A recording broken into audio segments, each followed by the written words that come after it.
mala maalii haasofta? Dooktar Eebbaarratti ragaa akkamii argachuu dandeenya? Ela amma irratti ragaa sirrii argachuu dhiisuu dandeenya. Ani kanan jedhu jalqaba yeroo na argitan eenyuun fakkaadhee ture? Urjii. Akkanatti nuti yoo ta'e Inspektar Simbomoo maal jettan? Iddoo awwaalcha urjii qochisiistee reeffa urjii waan dhabdeef akkan urjii ta'e itti amanti. Eeyyeen. Akkasumas immoo Dooktar Eebbaatti jalqaba urjiitti fakkaadheen ture. Kana jechuun immoo ammas akkasumatti itti fufa. Maal? Maal jechuudha? Ela Dooktar Eebbaatti urjii fakkaadheen itti dhiyaadha. Sana booddee sammuu namtittii yartuu sana keessatti maal akka inni uumamu yaadi. Namni ani addees akkamittiin jiraachuu danda'e? Intalli kun seenaadha moo urjiidha? Urjii yoo taate immoo waan ani godhe poolisootatti himuu dandeessi. Akkas jechaa sodaarraa kan ka'e dhugaa jiru gadi baasuu danda'a jechuudha. Kanaafuu yeroo kana immoo ragaa arganii jechuu miti.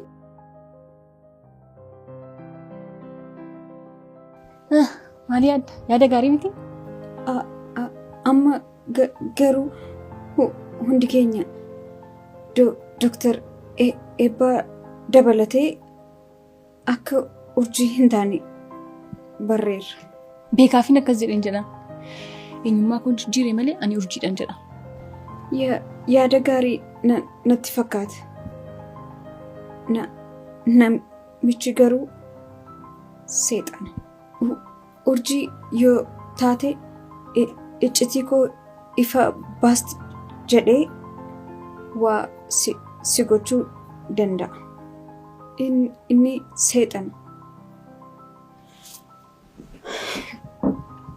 Yoo waan tokko si godhee dhagee dachee kanarraa wanta ani hin beekne yoo jiraate sodaadha. Yoo dandeesse ati iyyuu ittiin wal barsiisi. Jedhee amma yeroo gubuu hin qabnu uffata urjii naa kenna. Indaloo bakka teessee ka'e malee.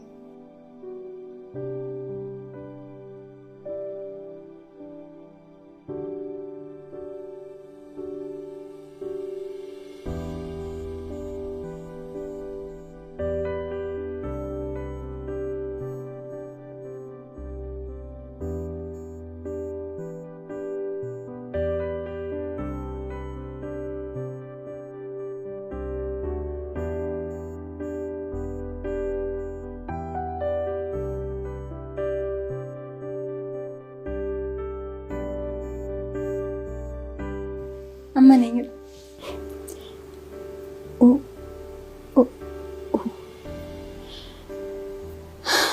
Urjii. Ifa manaaf godhi malee uffannoo obboleettii keetii baay'ee nama qabu.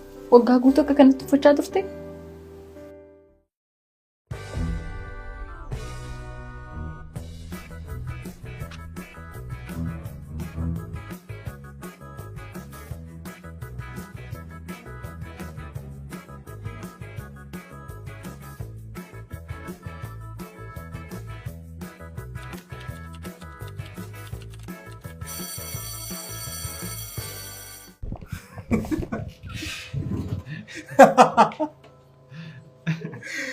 Wai asii amartii qubee gaafa bulatee dhufte naa jedhi qaba. Sana booda gamees qubee maqaa koodha jedhee hin aduu seeta. Ani immoo gowwaadhaare gumiinis qubee gaadhaan eegalan jedhee. Maal jedhu? Waaqaaf lafatutti dukkanaa'e bara. Ani kan hin jedhu bee ofii amartichi maqaa eenyuutiin hojjetame? Gammee moo gumiin? Isallee maalan beeka dooktar. Maal jechuudha? Simitii kan bitee kenneef? Lakkee ana miti. Ofumaaf hojjechiifatti.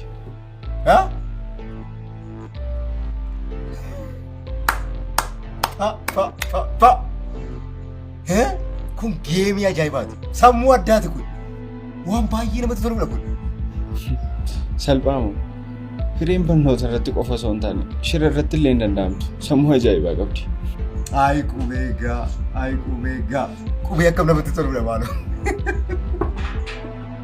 Kanaafuu sirlachuu eenyu akka ta'e hin barre qabu. Sodaan koo garuullee maqaa obboleessa kootiitiin akka hin taane jedhu. Innis qubee gaadhaan eegale. Isa sodaan. Garuu dooktar xinnoo bitaan itti galeera. jechuun na dhiphiseera. Maali sodaate? Yeroo dhiyoodhaa asitti hirrina na waliin dhaqan ishee yeroo dabarsaa jirtu. Kanarra dabartee immoo amartiillee hojjechiifatteetti. Dhugaan jiru garuu dooktar na jaallattee osoo hin taane gammee waliin xiqqoo gatii walitti muffataniif isa hin hafsisuuf jetteeti. Kanuma si dhiphisee? Akkam kana caalaa wanti nama dhiphisu maaltu jira dooktar? Wanta gochaa jirtu bar kaalkuleet gootee gochaa jirti. Yaa hiree. Dur bakka miti maaloo ishee. Waan si ajaa'ibu gammeenis mucaa biiftuu jedhamtu kan durii kaastee si jaallattu waliin hariiroo eegaleennaan hireenis isa hin hafsisuuf itti haaloo ba'aarti. Kanaaf iyyuu ana waliin hariiroo eegaluun ishee jaallattee osoo hin taane gadoo ba'uuf jetteeti.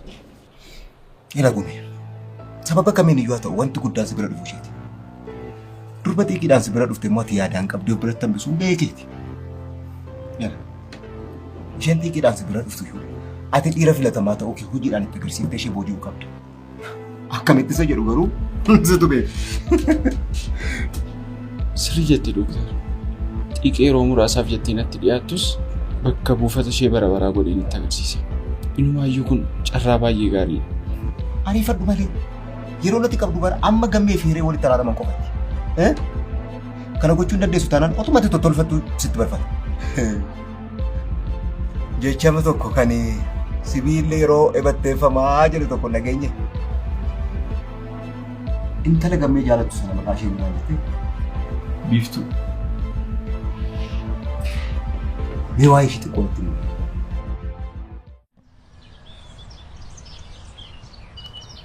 Gidiraa kana keessa kan nagalche muusii. Maal taate? Seemanuu ko. Maal taate maaliif wanta taate natti himi? Borumaa fi waan hin beekne calqeetti bukeessa. Gorsa keef baay'ee galatu. Garuu maal taate?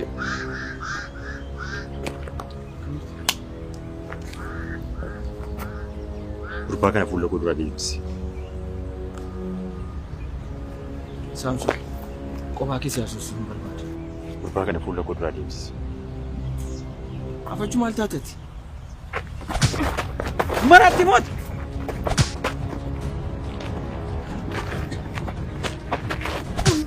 Maal godhi jettaani? Ana Saamsoon bara. Abbaan barbaade natti hin taphatu. Maal qaba wanta inni siin jedhu dura yoo dhageessite ta'e? Maal hin dhaggeeffadhu? Utuu obsa xinnoo qabaattee dhaggeeffattee ta'e siif jituu walitti araarsuudha kan inni dhufe. Dhugaamu. Walitti nu araarsu immoo akkamitti akka sagaagalee natti muufu? Sagaagalee? Qaafaan gee. Osoo ani jiru gaaddiduu saaranii jentu. Dhugaamu. Akkas taanaa addaatti biyya wal nyaachisna. Ana Saamsoon bara. Yeroo kun irra deddeebitee ana Saamsoon naan jedhe. Anis gurmuudha bara. Akka gowwaa si'a kudhan irra deddeebitee wanta tokko naasanii. Utuu sii galeeti siif jiituu akka inni walitti araarsuuf anadha kan dirqamsiisan. Akkasii? Yeroo walii galtee sana raawwachiistetti bakka namni hin jirretti dhaqitee jiituu amma dhukaan jedhu ni dabalataa? Maal? Maaltu si cufa? Itti mika. Kaleessa eessa akka geessitee fi yeroo jaalalaa bareedaa akka dabarsaa turtan itti mika. Sayyuun kolfitaa? Lammaffaan haasofsiisuu miti na agartee jinnaa sin ajjeesa.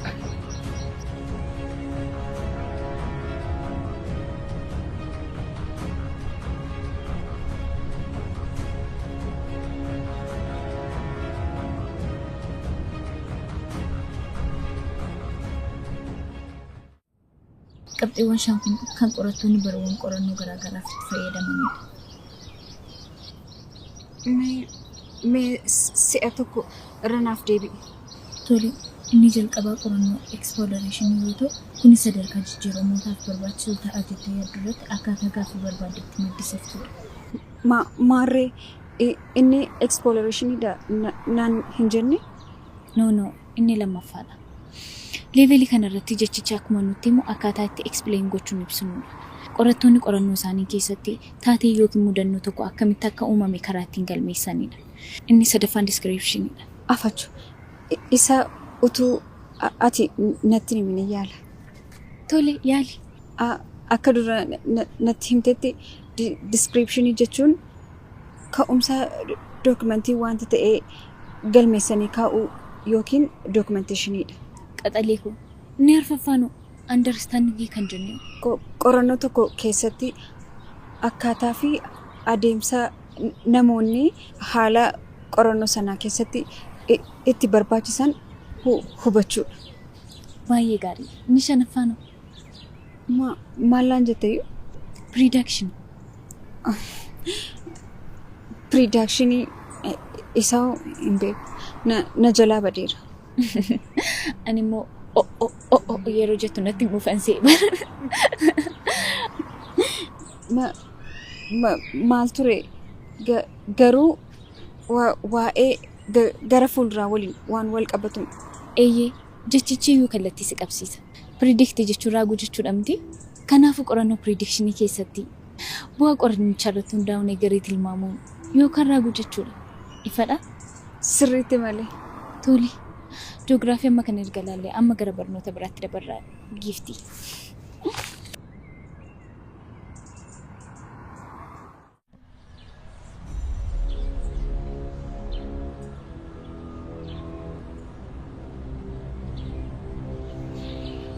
Gurum waalseeti.